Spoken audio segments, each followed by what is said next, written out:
Hey, what's going guys? Saad here, and in this tutorial I'm gonna talking about the set.size method. So what it does is it will returns you the size, or you can say the length of the object which inside the set object. So what I'm gonna do is first I'm gonna create a const and name it as set1. It would be a prototype of set. Use the set constructor.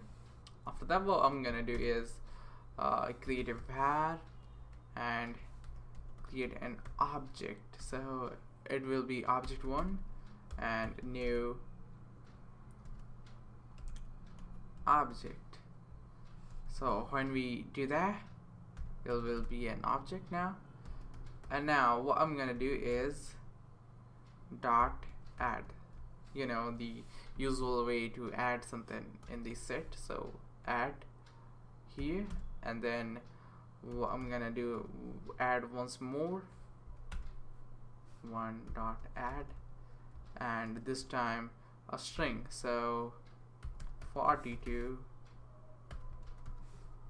and then I'm gonna, in the set object you can't have double time anything.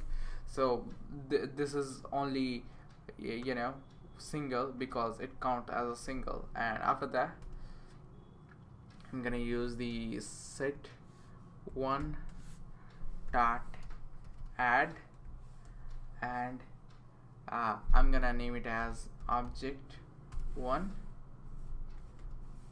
and then log it on a console, the set one dot size.